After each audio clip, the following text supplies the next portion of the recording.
All right, we're starting today with 20 years of Meher Baba.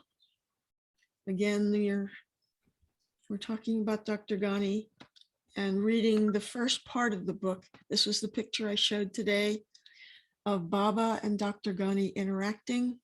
I like the picture because to me, it gives a sense of the intimacy between them. And then we'll go on to the book. Oh, I guess you didn't see the picture. I forgot to share it. Anyway, doesn't matter. So we're on page 7 to start today, and it is His Master's Voice. Dr. Ghani was sometimes called his master's voice because of his capacity to communicate true spiritual concepts and explain in depth Meher Baba's messages, discourses, sayings, and statements with illustrations drawn from everyday life. It is said he acquired this capacity by his effort to measure the depth of Meher Baba's knowledge in the early years of his association with him, before he could accept the position of a disciple to one who was his childhood friend. He was a voracious reader and read deeply on Sufi, Vedantic, and Christian mystic schools of thought. It was his practice in those early days to read such intricate subjects on religion and spirituality, and then to put difficult questions to Meher Baba, knowing well Merwan, his friend, had never read such books. But to his surprise, he found Meher Baba answered all his questions with ease. Later on, Dr. Ghani realized that it was the master who was training him as a fit instrument for his work. We are thus able to read many articles written by Dr. Ghani in Meher Gazette and Meher Baba Journal, existed in the name for the cause of Meher Baba in the past. Experience.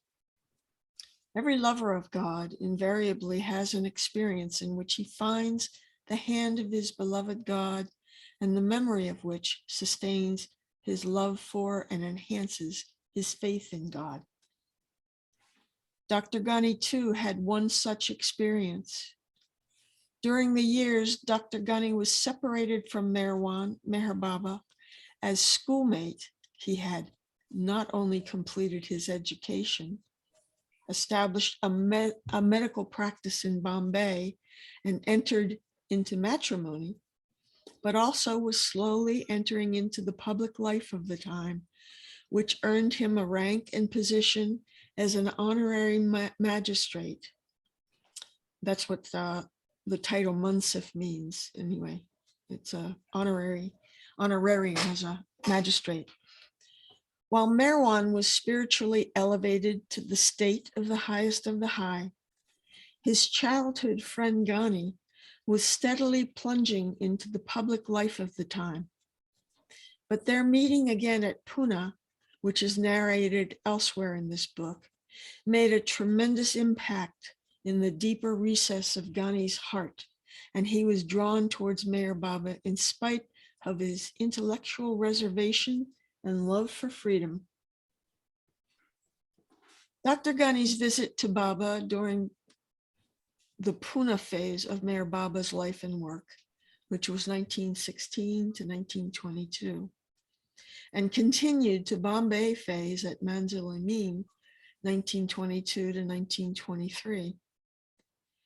But at the beginning of the Mehervad phase, 1923 to 1924, Dr. Ghani, it seemed, was one of those who had decided to leave Baba for the time being, to live according to his instructions. See page 42 of The God-Man. World, Meher Baba explained, was the shadow of God. When man is engulfed in the shadow, he loses sight of the glory and beauty of God. World and its affairs claim him. Thus, Dr. Ghani found himself plunging into various business enterprises besides being involved in social activities. Master's watchful eye was on him. Words of advice to turn back from illusion touched him very often. But the impact of the accumulated impressions impelling the individual to move according to the design of fate was so powerful that even God had to wait. Yet, while waiting thus for the right time to save the soul, Master once remarked, "I will bring you back to me at pistol point." At last, Meher Baba's will prevailed, for it was the will of God. Dr. Ghani's efforts to establish himself in a comfortably flourishing material life failed. Not only that, his property at Lonavala was on the point of being attached by a Marvadi to whom he owed large amounts of money. But also circumstances soon led him to a stage when he had decided to end his life. As an aid to execute his decision, he got drunk to his heart's content one evening and went by the side of the lake at Lonavala. There he began to remember God in all his names known to mankind, including the new one, Meher Baba, in a most abusive language, either as a response to the remembrance of the living God, or by the calming effect of the cool breeze by the lake. One cannot say. Ghani was lulled to a sound sleep. Response from the compassionate Father of all in creation was there. Meher Baba and his mandali drove in and tactfully got Ghani in his car and carried him to Ahmednagar when he was left to recover himself. The Marvadi who was to bring attachment on the property of Dr. Ghani was murdered on the same night. Goodness.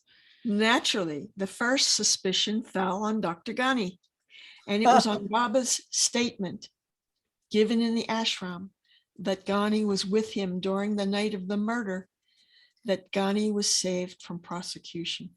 Oh my God. Did you guys know that? No. I'd never heard this story before. I love it. Thus, the master's remarks that Dr. Ghani will be brought back at the point of pistol came to be literally fulfilled. And this experience can therefore be considered as a final turning point in Ghani's life from illusion to God. And he appeared to have held Baba's Daman till the end. Wow. That was fascinating. I read it before, but I forgot all about it. Okay. So would you like to read for a little bit, Constance? Sure. Are you able to? Yeah. Literal obedience. Dr. Ghani enjoyed certain amount of latitude in the ashram while living in the company of Baba. He leaves behind many sweet memories of his stay with Baba as one of the resident Mandali disciple. He was a chain smoker and his daily diet included meat, both of which were not allowed in the ashram in the early days of training. But denial of smoke dulled his spirits more than meat diet. Considering his long-standing habit, Baba allowed him 5 cigarettes a day, but this was not sufficient for him. For his fertile brain, he designed a plan. He began to join together 4 to 5 cigarettes and make one.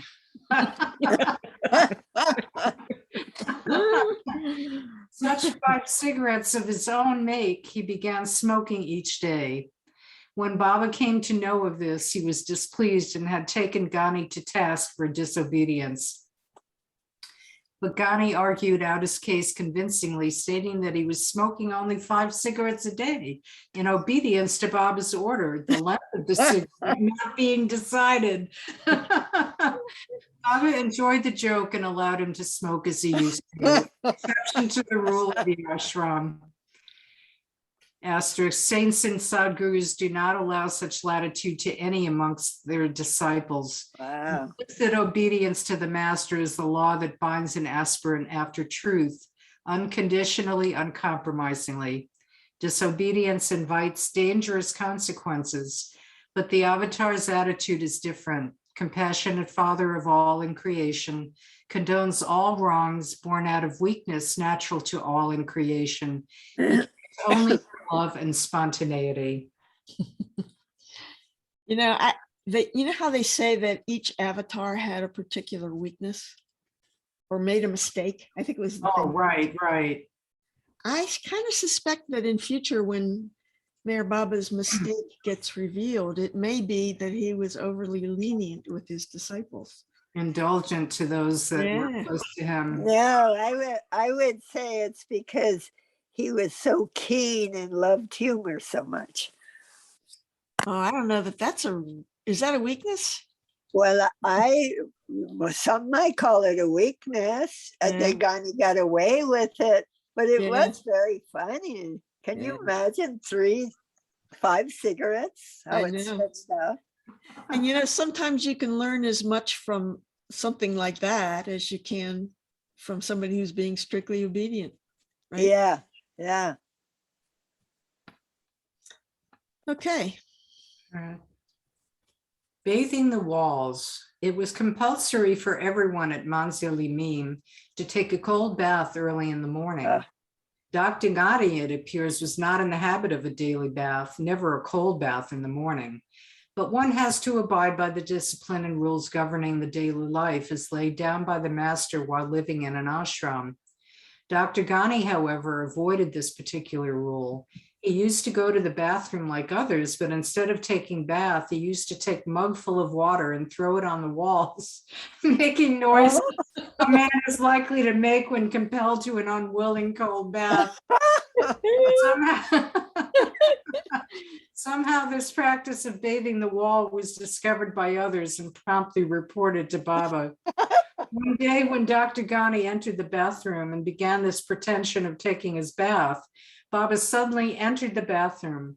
Thus caught in the act of breaking the discipline of the ashram, Baba gave him a cold bath with his own hand. Blessed indeed was he to have been bathed by God, the compassionate Father of all in creation. I just love the solutions Baba comes up with. For these. And for him, it was a boon. Yeah. I mean, that's so beautiful. I love it. I love it. It's so funny. One more? Sure. Where Baba is not. Dr. Ghani was humorous by nature. His ready wit and jokes gave relaxation to Baba, burdened as he was with his universal work, nature of which is beyond the ken of ordinary men, and relief to the inmates from the monotonous atmosphere of the disciplined, intense life around Baba in the ashram. Once Baba became very angry with Dr. Ghani and in the heat of the moment asked him to go away. Ghani, like an obedient child, got up, packed his things in preparation to leave, and then asked Baba where he should go. Baba told him that he could go anywhere he liked and he should not show his face again. Dr. Ghani quietly said that he did not know any place where Baba was not.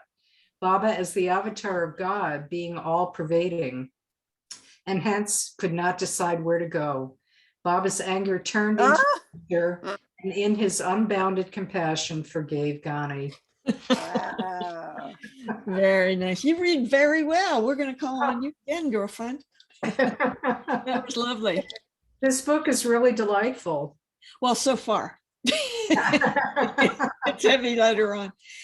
Rosalie, do you want to read for a while? Yeah, I'm sorry I was late.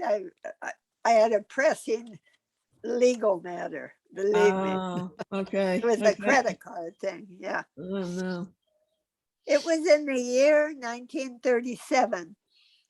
The early group of Western disciples was then living with Baba along with the Easterners at Mehrabad. Baba desired that everyone should write an article on Avatar and announced the best article would be awarded a prize. The articles were to be read out before Baba one by one when he came to the hall at 8 a.m.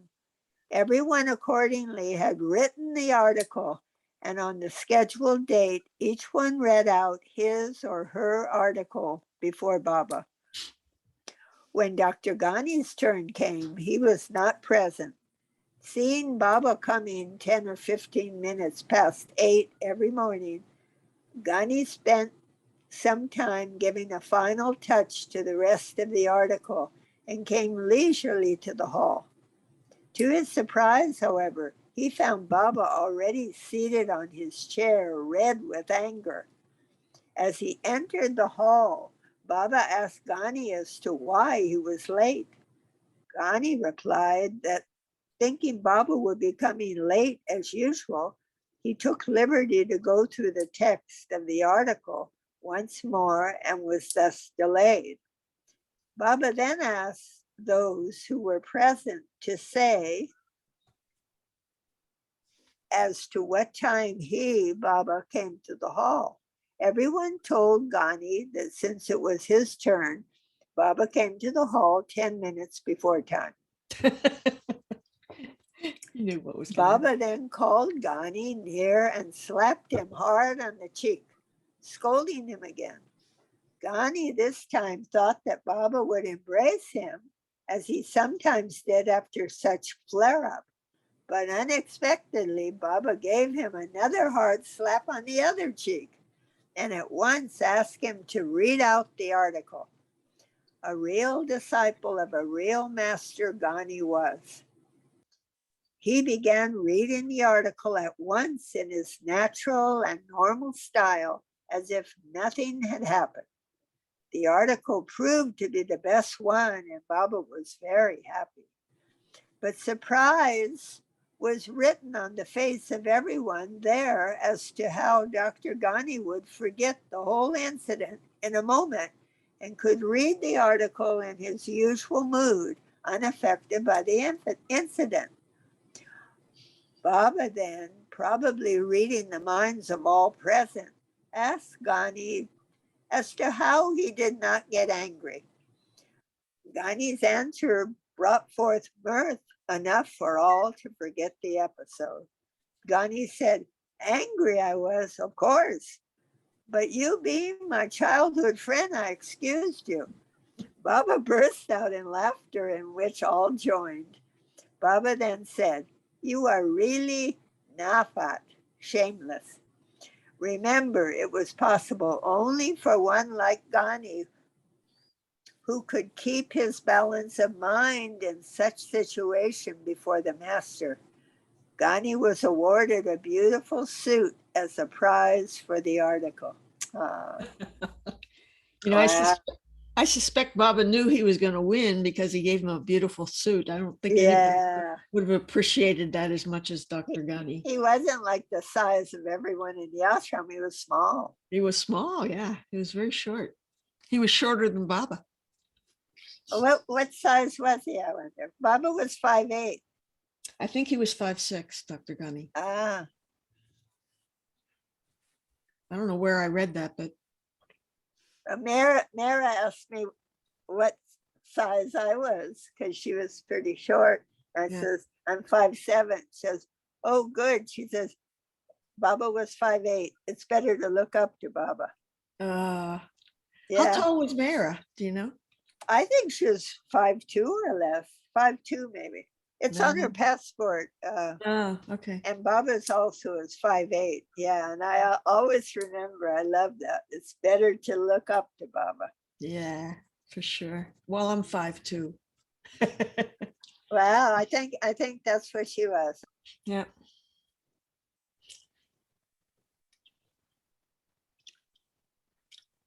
Go ahead, Rosalie. Song of Grievances to God. During the Bangalore phase of Mayor Baba's activities, Dr. Ghani was in charge of the general management of the establishment.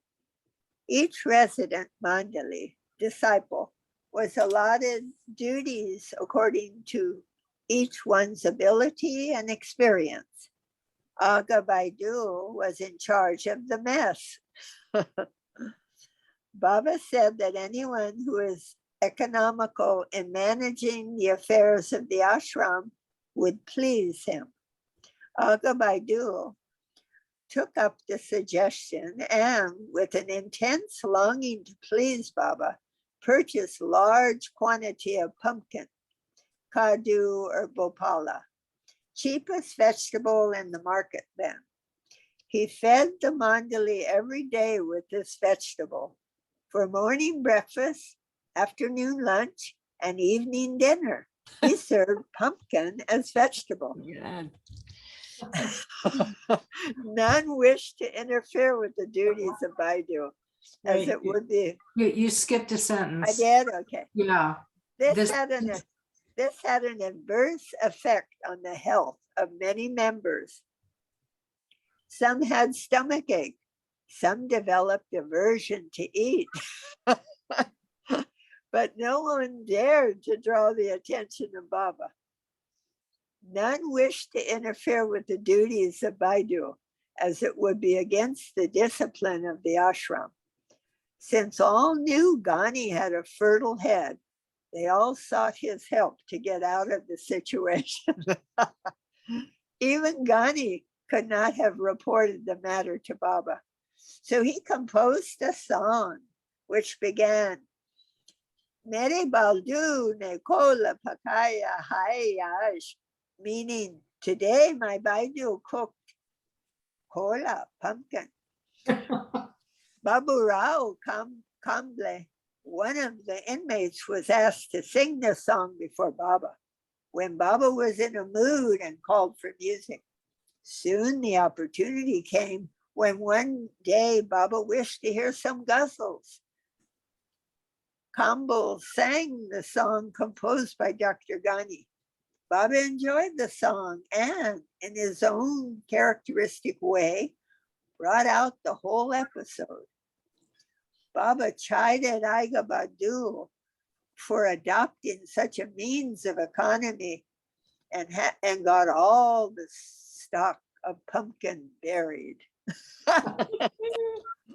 Oh, this is great. I have to say, this is great. You want to read one more section here? Sure. Auction at Avatar's abode. Ghani, as the general manager of the establishment at Bangalore, found his cash balance not agreeing with his accounts. In order to make up the deficiency, he decided to raise the money by auction of the suit he had won for his article on Avatar. Dr. Nilkant Godse strongly opposed this, as, according to him, it was against the discipline of the ashram.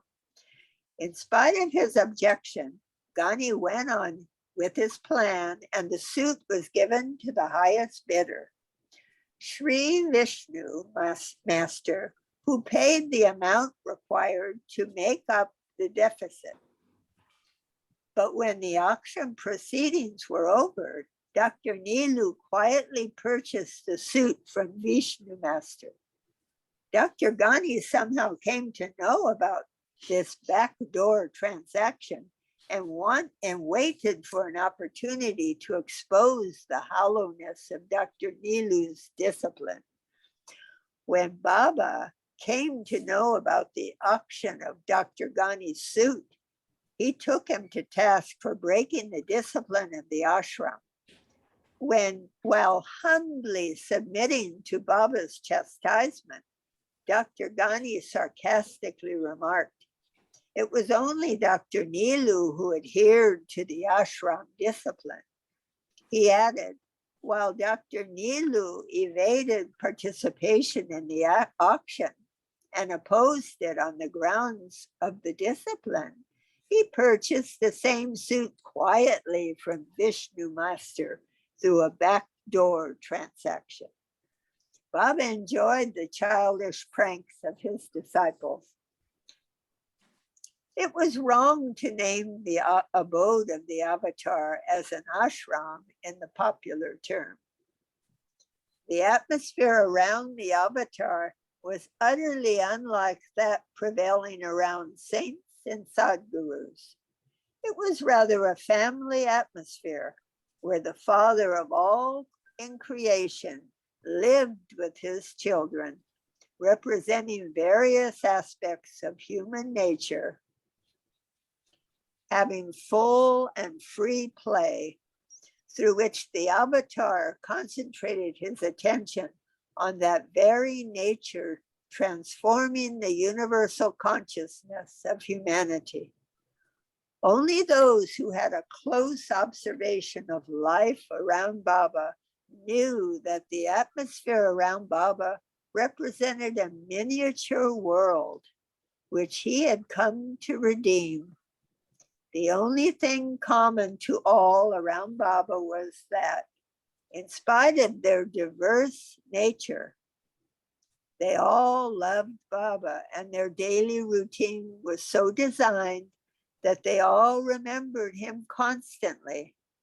There was no sitting in stiff-necked vertical pose for meditation or concentration, as might have been imagined by the outside world. So beautiful. Yeah. You know, it's interesting to me. It's like, as you were reading this, Rosalie, it seems like it makes so much sense that the avatar would have a joyous atmosphere. Yeah. Because their lives were really hard, number one. And I think much more hard than even another perfect master's ashram, because he was working with them for their own benefit. Yeah. But Baba was working with his mandali for the benefit of all. Right? A lot of pressure. I love how Erich put it. He says, our life with Baba was not a fun. It was not fun, but it was full of joy. Yeah. Yeah, imagine just to be around him. But the other thing that struck me is, you know, it's kind of like, well, the whole universe is God's play. So you would see that reflected in God's ashram. So. Yeah. Boy, I don't want a perfect master other than Avatar when I have to make that grand leap. Well, if I get stuck, I'll be on my knees for a perfect master. Well, okay, who wants to read next? Elizabeth, are you there? No. I'm here, but I look ugly. Join the clan. Look at me. I haven't even taken a shower yet. Let me change my location. Give me 1 second. But I'm going to look awful. You know, that's weird. Somebody is logged in as the account number for the Baba Zoom. Yeah, I thought that might be Angela. It's not me. Yeah, she's in his. I don't think so. Angela's there. Angela phone. Isn't it Angela? Yeah. Oh, I'm wondering if you would identify yourself. yeah, have them identify. Who is that? You know what? Maybe it's left over from the Women the Dream the other day. No, it wasn't on there when I came on. So there's no way. It would have to be deliberately put in by somebody. So let's see if I can tag them. They probably accidentally put that in as their name when they were trying to dial in. Anyway, let's not worry about it. Okay, so here we go. Go ahead. Craving for powers. During the Rahuri phase of Baba's life and work, Dr. Ghani once complained to Baba, of course in a humorous vein, that even after living with Baba for so many years, he was not given any cities, occult powers, and was thus unable to perform even a simple miracle. He therefore requested Baba to give him some such powers which would enable him to earn his living and also command reverence from the people. Baba said, I can give few such powers, but you have to do as I say. Baba then gave him 3 options. To become naked, smear the body with ashes, and sit in a cemetery. to remain on water for 6 months, to remain on milk for 3 months. Baba assured him if he followed the first course, he would be attaining powers that even if he were to give a pinch of dust to anyone, the desires of that person would be fulfilled. Ghani rejected the first offer outright, saying that he should have divinity in suit and boots. He used to say, I would not like to go to Himalayas for getting God realization. I wish to have that divinity which enables one to run a racehorse, and my ashram would be like the Durbar of ancient kings. On one side, delicious food and wine, and on the other side, music and dance to entertain. Although begun in a humorous vein, it ended in a serious challenge which Dr. Ghani had accepted. He had decided to live on milk for 3 months. Baba agreed. Though Ghani had a natural aversion to drinking milk, he began drinking mugs full of it whenever he felt hungry. The result was that he began getting nausea for milk and suffered from diarrhea. His body began smelling milk. Above all was Baba's remarks expressing concern for Ghani's health. He would often tease him saying, Ghani has gone weak, looks pale. I am worried about his life. Though Ghani was annoyed about this teasing interference, he was determined to complete the period of the fast. When the period of the fast was nearing its end, Baba one day called all members of the Mandali and told them that Ghani would definitely die soon and that they should make arrangements for the funeral. A coffin was brought and grave was dug within the ashram's premises. The coffin was covered with garlands and incenses which burned, and all the inmates assembled around with all seriousness and grief. To the surprise of all, Baba entered the coffin, reclined therein for a while, and came out. The Mandali members were then asked to complete the process of burial by first taking the coffin round in a procession and then place it in the grave that was dug. Everything was done according to Baba's wish, and Baba then made Ghani to break his fast. Dr. Ghani later on told us that Baba had effected a transformation in his life. Ways of the masters are beyond the reach of the human mind. Meditation not for Mandali. Dr. Ghani used to accompany Baba on his early tours to the West. Mr. Meredith Starr, who established a spiritual retreat at East Chalacombe, Combe Martin, North Devon, England, in the early 30s, was an instrument in the hand of God in introducing the avatar of the age to the Western world. Baba and his Mandali stayed at the retreat on his first visit to England in 1931 and again in 1932. During their stay there, Dr. Ghani gave such an inspiring talk on meditation that Meredith Starr requested Baba to allow members of the Mandali to join the Western lovers in group meditation. This was something unusual for the Mandali because Baba never used to give any such spiritual exercises, as has been enforced by spiritual masters in their ashrams. Life with Baba was a constant communion with God. For the disciples, absorption in each one's allotted duty left no room for any other thoughts. However, to satisfy the enthusiasm of the Western group, Baba asked the Mandali members to join the meditation group. To sit straight in a stiff pose in the biting cold of the West was a severe test through which the Mandali members managed to pass the first day. But the next day, Ghani requested Baba to get them out of this awkward situation.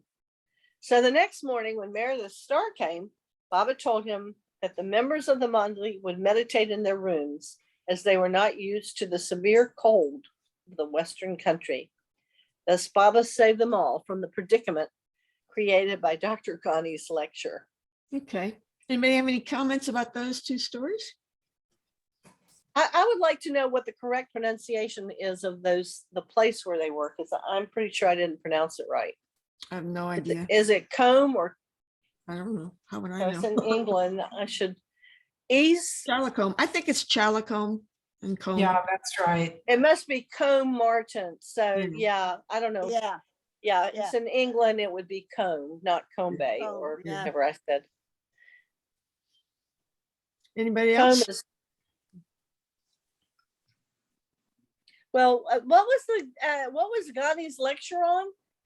Meditation. meditation. Uh-huh. Well, Interesting. he was, I you know, think it's he was I known think to be a very inspiring speaker.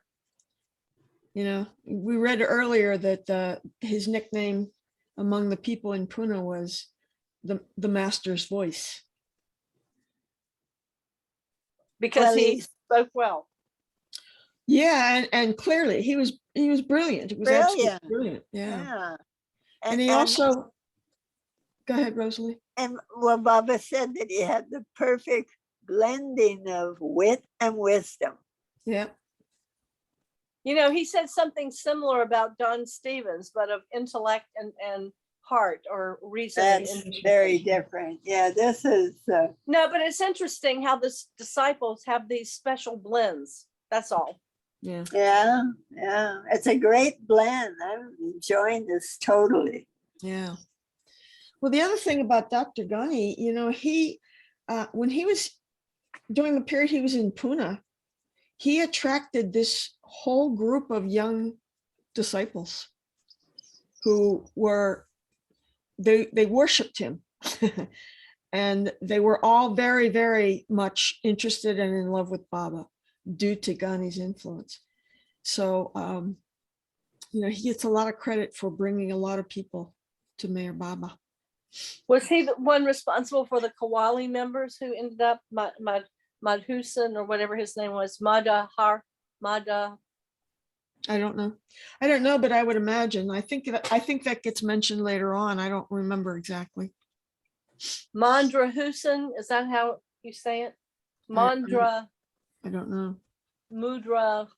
Anyway, never mind. You want to read one more there, Elizabeth? Sure.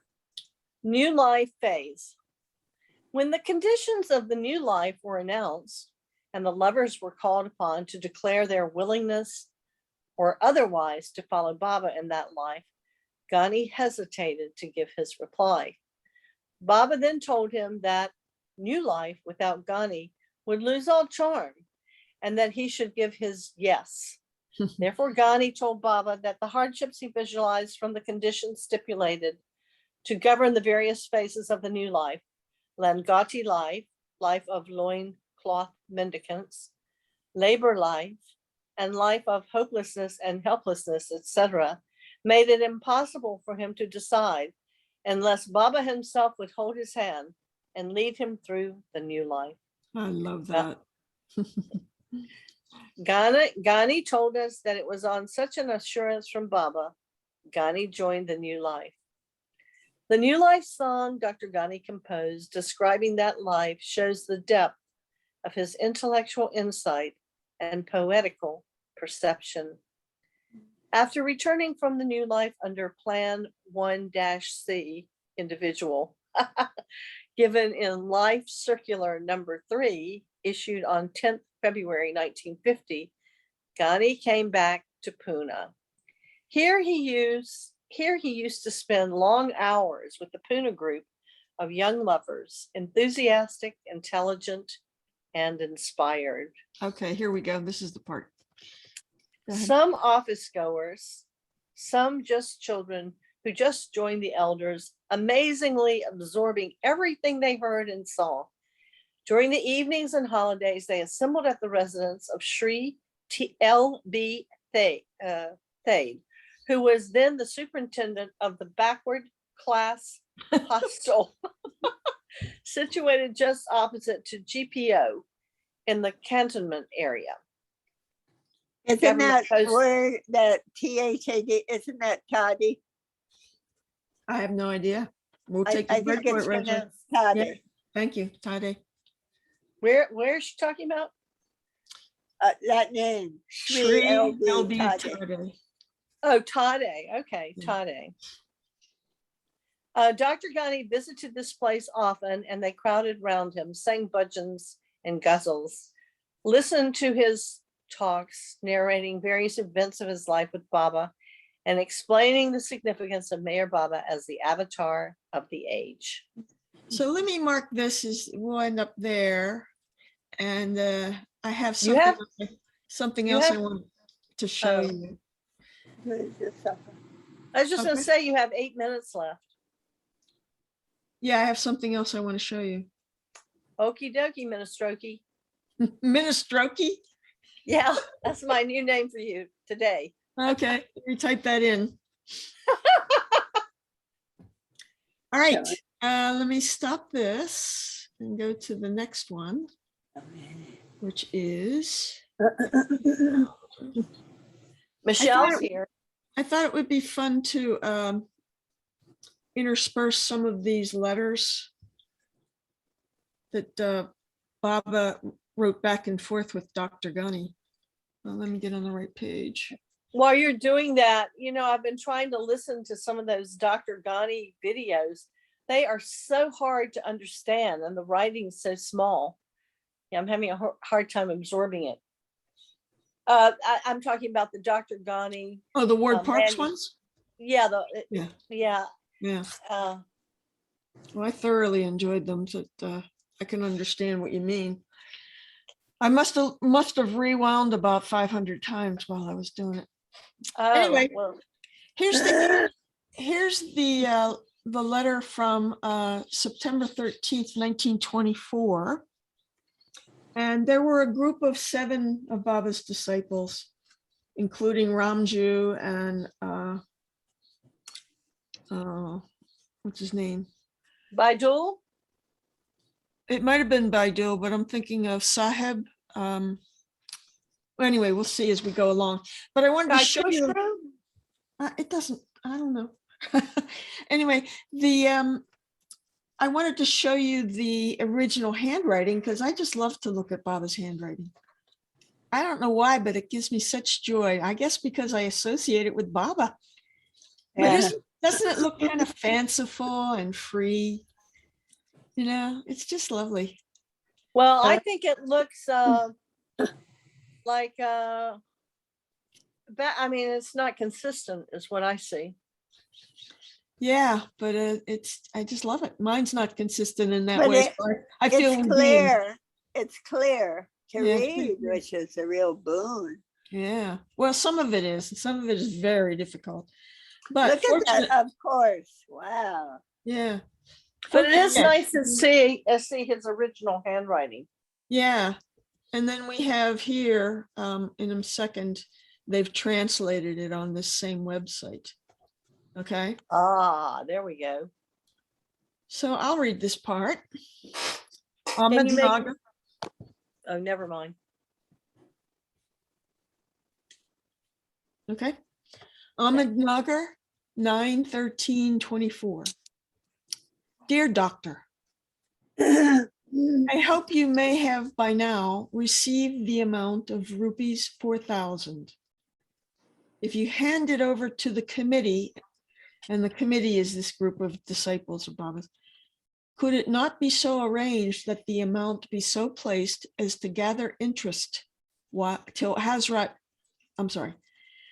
could it not be arranged that the amount be so placed as to gather interest till Hazrat's entering nirvana? Could not the amount be placed in bank in Hazrat's name? Anyhow, you and the committee so arrange as to place the sum in the safest possible place, acquirable by the Jamaat, the committee of 7, the moment it is required. You arrange with them as you like. I have no objection in any way. Also, write to me, care of Adi, as to what arrangement has been arrived at. As for yourself, you might be as to yourself, you might be remembering the diet instructions given you last at Pune. It's no order, of course, but best for your health. Also, I advise you one more thing. Every morning after washing face, etc., before drinking tea, etc., sit in one position, Buddhist style, one leg on the other, and breathe regularly for about 5 minutes, keeping your mind fixed on the breathing. Then after the 5 minutes, lie down on your back straight and raise yourself slowly till you catch the toe of both feet with your 2 hands. Do this twice. Again, sit in that former position for 5 minutes, breathing in one regular strain consciously, and then repeat the toe catching process. Do this thrice, 3 times the breathing process and 3 times the lying on your back process. In all, you will have to spend about 20 minutes, and after that, eat 14 badam, almonds, and a quarter of an hour afterwards, take your usual breakfast, tea, etc. Also, observe the diet instructions. Please reply if you have understood all this. Also about the money matter, note that this all is advice and no order, for externally, we are aloof from each other for good. Merwan. What does that mean? I don't know. We are we'll find aloof. out. I think we'll find out in the book. But I think this is an interesting letter, the way Baba handles this. I'm not giving you an order, Ghani, because Ghani was very rebellious, right? He was always trying to trick Baba. I'm not giving you an order. I'm just, saying you should do this. All right. I don't understand that toe catching process, what he was talking about. Stretching and bending down to reach your toes. Oh, No, okay, you're thank lying you. on your back. What he wanted him to do was lie on his back and then lift himself up slowly and touch his toes. Okay. Okay. So he wanted him to exercise, in other words. That was Meditate. stretching. Yeah. Yeah. Well, let's say the beloved prayer and we'll pick up there next week. Beloved God, help us all to love you more and more and more and more and still yet more till we become worthy of union with you. Help Help us all to hold fast to Baba's Dhamma till the very end. Avatar, Meher Baba. Ki Jai. Thank you. All right. Cassandra, It's all who yours, wrote that? Michelle. Who wrote the book? I'm sorry, Who wrote what book? that book we were reading. Dr. Ghani. But the part we're reading was written as the stories about Dr. Ghani in the beginning of the book, written by what's his name? Pratap Pratapa here. Mahir. Yeah. He talked this morning. Yeah. Huh, interesting. Yeah. Thank you. All yours, Michelle. Bye-bye. Bye. Thanks for coming. Yeah, but can you stop recording? Hi, honey bunny. Oh, Hey right, there, good idea. Munchkin. Thank you. Thank you.